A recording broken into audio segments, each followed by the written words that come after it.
Dando sequência às apresentações, convidamos agora os expositores, representantes da Justiça Federal. Por oportuno, informamos a todos os próximos expositores que cada segmento terá o tempo de 20 minutos para a sua apresentação.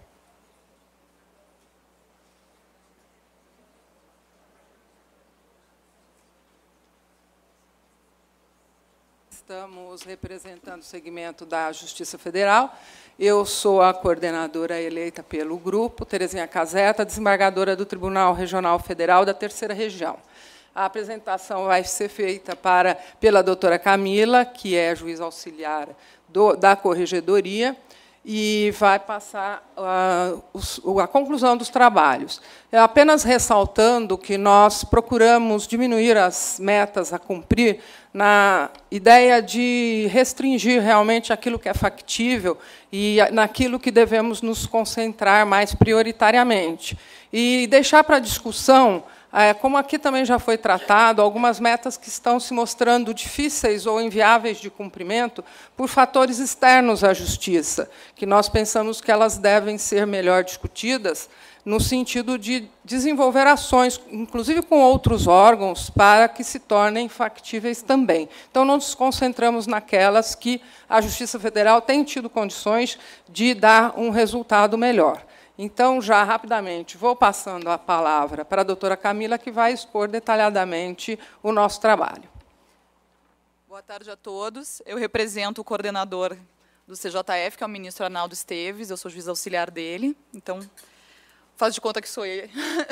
Hoje estou no lugar dele aqui.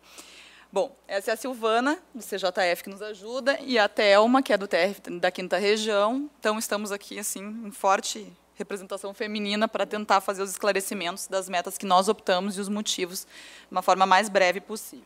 Deixa eu ver, colocou lá. Tá. Inicialmente, o nosso método de discussão das metas passou pela reunião dos comitês. A Justiça Federal já tem uma resolução que agora vai passar até por uma reformulação para se alinhar à portaria do CNJ em relação à estrutura do planejamento estratégico. Então, nós, dentro dessa estrutura que já temos, nos reunimos na parte do comitê executivo, comitê técnico, enfim, antes de chegarmos aqui. E também, no dia anterior, nos reunimos com todos os tribunais, né, o CJF e todos os tribunais do segmento, para uma análise prévia do que já tinha sido, vamos dizer assim, pré-indicado por esses comitês. Bom, o glossário de metas, nós também, na verdade, como a desembargadora falou, nós nos concentramos no objetivo de garantir agilidade, temos 2 metas para esse, e o outro de promover a efetividade. Em relação ao glossário, nós também não vamos nos ater a ele, salvo na parte da meta que foi adequada ao nosso segmento, que vai ser a última, então eu também vou me demorar um pouquinho mais em relação à última meta, que foi adequada às nossas peculiaridades. Vamos ver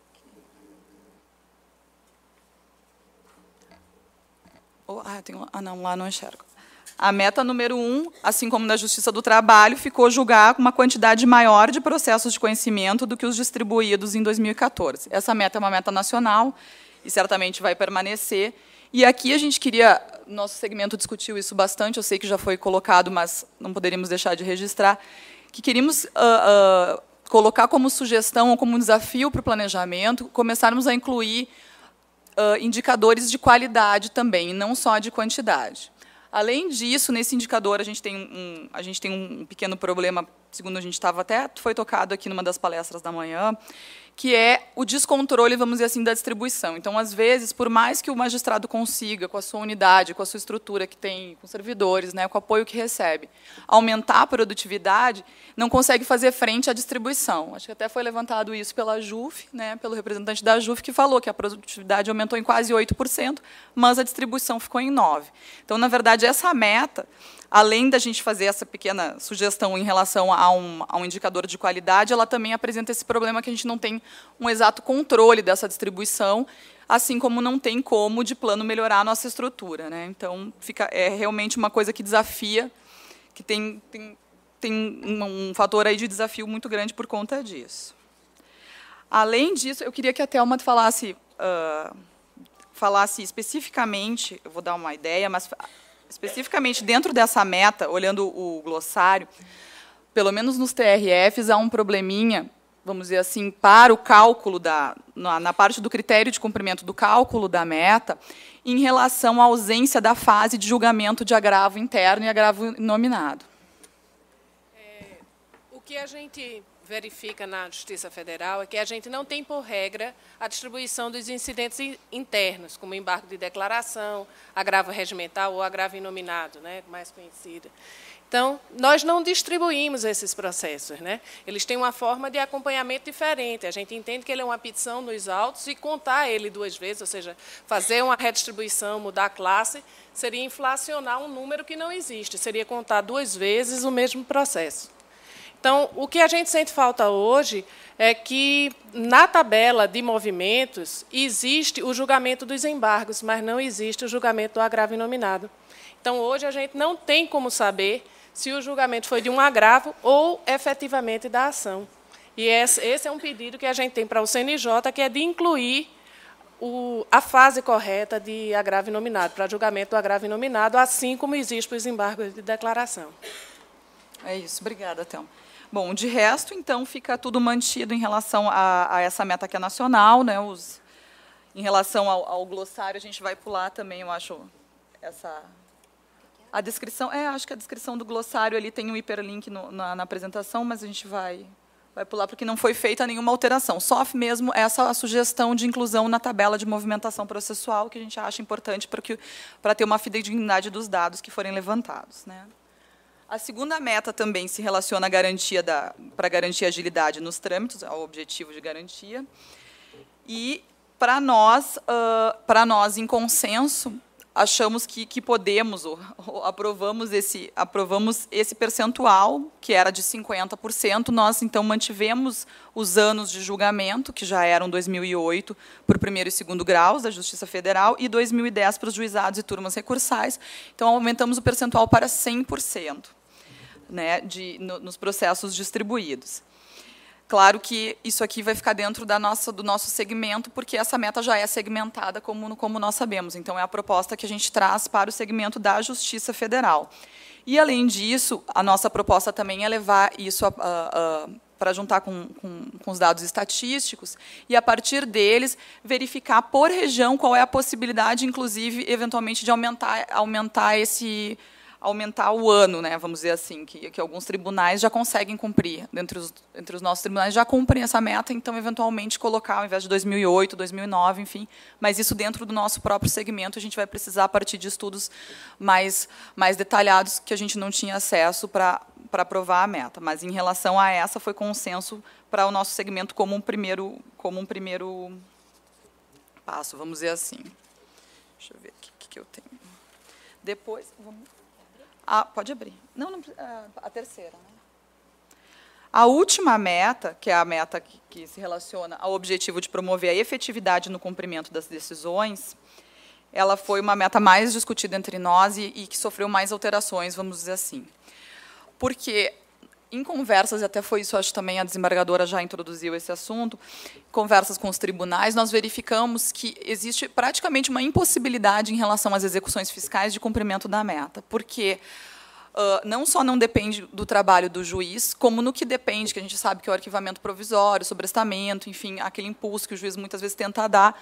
Além disso, existe uma distribuição muito, muito grande, enfim, que acaba tirando para a gente essa possibilidade de conseguirmos realmente cumprir isso, né? E a rigor, até dentro desse parênteses que eu estou fazendo especificamente para justificar a retirada das execuções fiscais da meta, da nossa proposta de meta, ainda que ela fique segmentada para nós, Justiça Federal, é o que uma colega trouxe, e aí vou registrar já a nossa sugestão nesse sentido, de que no encontro nacional a votação, enfim, seja feita também não, mas por segmento de justiça, eventualmente, e não por presidência de tribunal.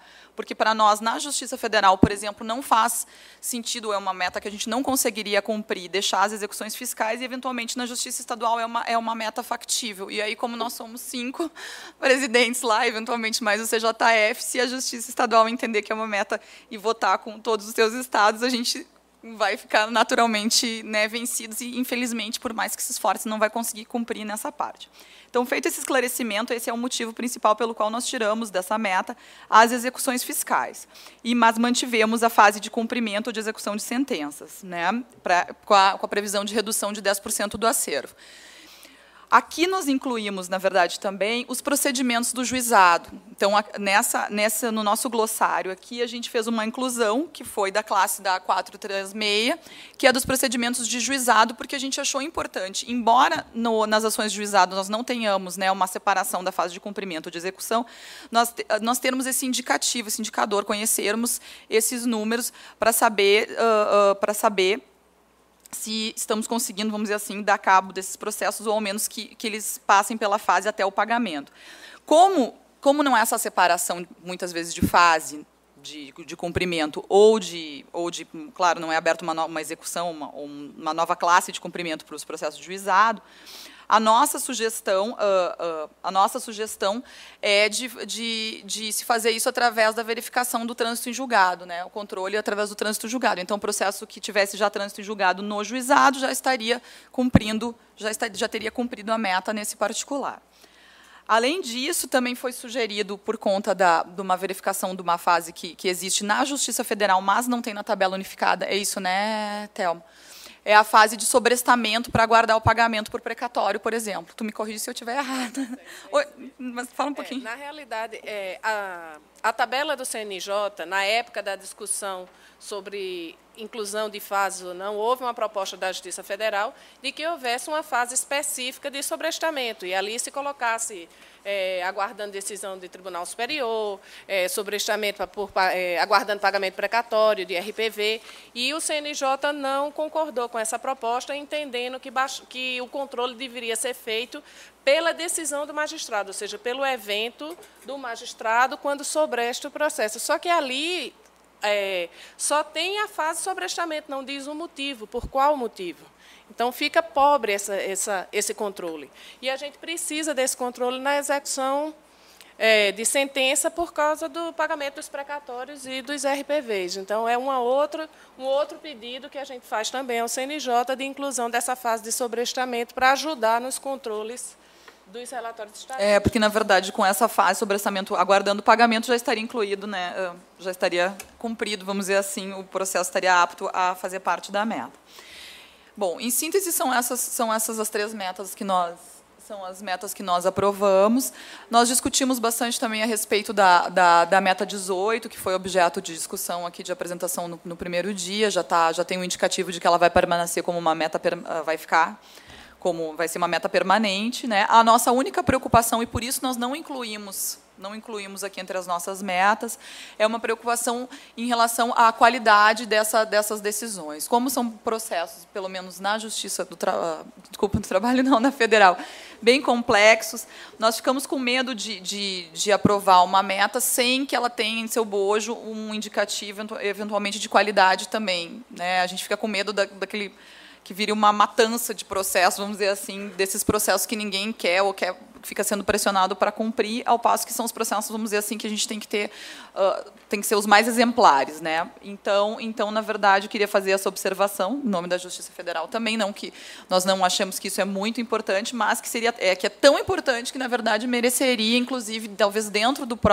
da própria meta, enfim, um indicador de qualidade também. Nesse ponto, nós sugeriríamos para o futuro o desdobramento dessa meta, porque o que nós verificamos na prática é que esses processos eles têm muita dificuldade de avançar por conta da fase inicial. Normalmente, fase de citação demora muito e nem se conclui. Então, talvez um desdobramento para que a atribuição aos juízes para julgamento se desse a partir do momento em que o processo se encontra maduro e em condições de fluir, e não nessa fase inicial que já é computada e que, na verdade, depende pouco do juiz, depende mais das partes de indicar e encontrar as pessoas a comporem os polos. E também o mesmo se traz com relação às execuções fiscais, que basicamente, não andam por deficiências que não são propriamente da justiça, por dificuldades outras. Então, preferimos concentrar as metas nos trabalhos que dependem efetivamente dos juízes, e, por isso, deslocamos. Quanto às execuções fiscais, há outras alternativas muito mais eficientes e interessantes do que o Poder Judiciário cuidando de execução fiscal, com varas, com mais de 40 mil, 50 mil processos, e que efetivamente não encontram resultado, porque depende de encontrar bem, de encontrar executados, que é um trabalho difícil e que, na verdade, nem compete propriamente à Justiça Federal. Hoje há possibilidade de protesto, conciliação, enfim, outras alternativas, e, por isso, nós estamos sugerindo um deslocamento desse foco, mas se mantido que fosse também, no caso das execuções, deslocado para embargos de terceiros, que aí sim uma atividade mais jurisdicional do que a atividade propriamente de cobrança e de perseguição de devedores. Então, por isso que tiramos o foco, não sem querer lidar também com esses problemas, mas talvez lidar com eles de modo mais eficiente do que colocando metas sobre os juízes, basicamente. Obrigada. Bom, então, a gente finaliza com as mesmas considerações que eu fiz no início, que já foram também colocadas em relação à qualidade, que a gente acha importante incluir, não só no indicador específico como um atributo de valor do planejamento estratégico, e agradece a atenção de vocês, coloca à disposição para esclarecimentos que a gente não possa, eventualmente, ter feito aqui. Obrigada.